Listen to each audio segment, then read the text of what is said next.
A lot of lawyers dream about starting their own law firm, but very few actually will take that leap. And let's talk today about why I did. We're talking about the highs, the lows, and the overall bumpy road of being a law firm owner.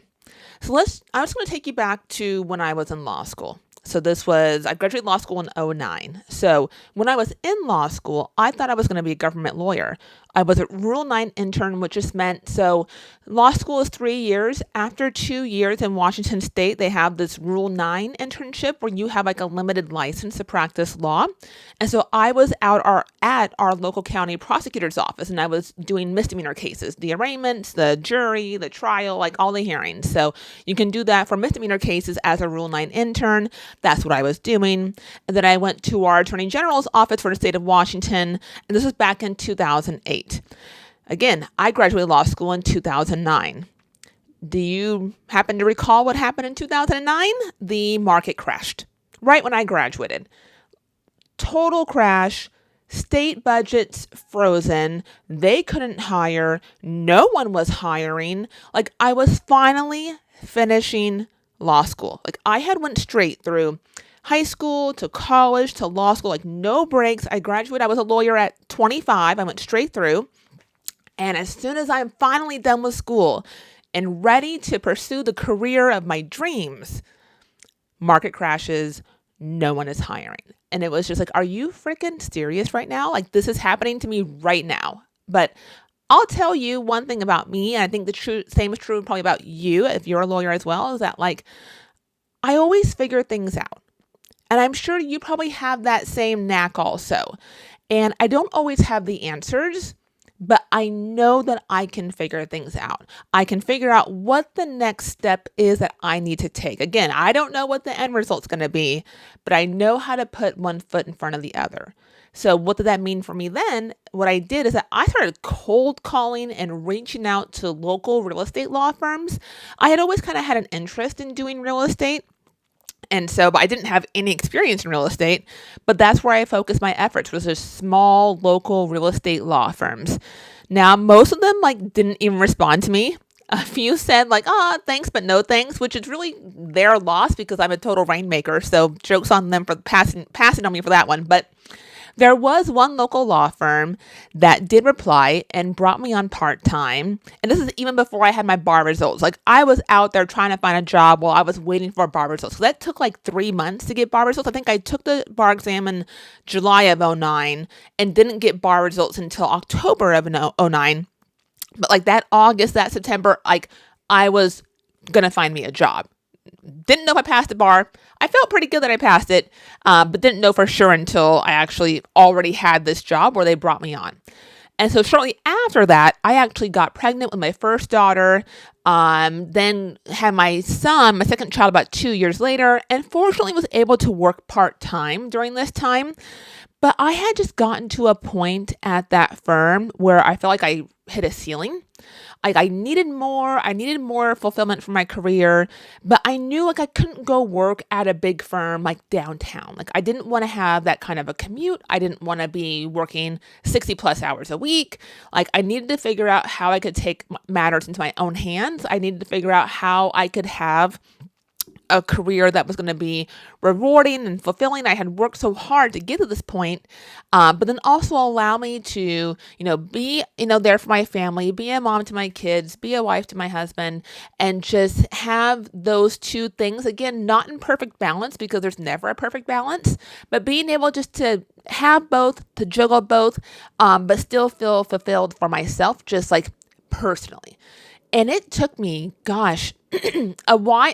Well, I kind of had thought maybe going out on my own might be the right choice for me, but it took me like 2 to 3 years to even like actually make that happen. So let's talk about why it took me about 2 to 3 years to actually make that happen.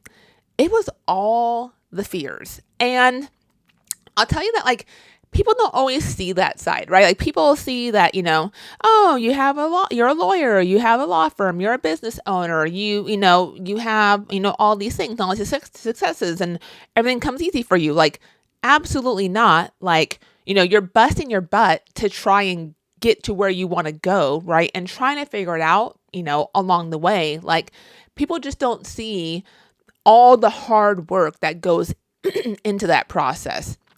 So as far as the 2 to 3 year wait as far to go out on my own, it was, gosh, fear of failure, being unsure if I could make as much money as I was making at my firm, as a W-2 employee, or if I could even make more, learning how to open a business and run a business and the marketing skills. Like, none of these things I had ever learned in law school or in college. I mean, I was a history major in college, so I didn't take any business classes. I should have done so, but I didn't know I was going to be a business owner. That was not in my, future vision that I had for myself at that time.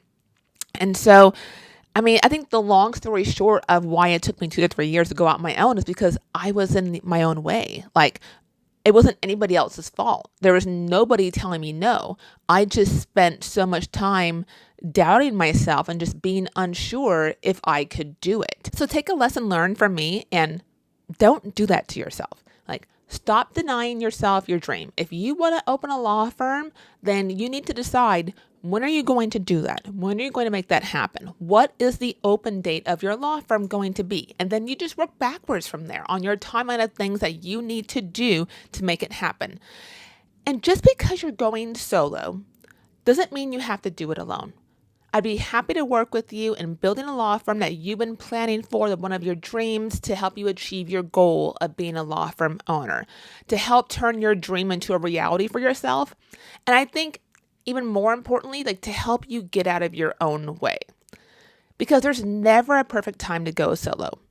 You have to decide that you deserve your goals and that you're going to do the hard work. Because yes, it is hard work. As much as I love being out on my own, as much as I say that I will never be someone's employee ever again, that doesn't mean it's easy. It's hard work. But here's the thing.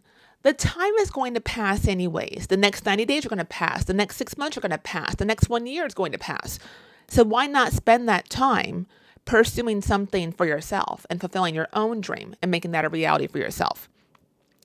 Now, again, starting my own law firm was one of the hardest things I've done, but also like one of the best decisions I made, not just for my career, but for myself, to show myself that I could do it, to show myself that I could really figure out something that I didn't think I could. But I would also say that it was hard because I made it hard. I made it harder on myself. All the mental crap I had of thinking that I couldn't do it, I didn't know how, like all those things just got in the way of me just doing it.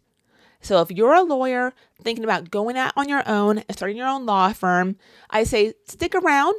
There's plenty of content here about how to do so, how to open your law firm, how to navigate that journey and process, and how to really become a business owner first and lawyer second, because that is something that you have to realize pretty quickly, is that business owner comes first, lawyer comes second when it comes to running a business.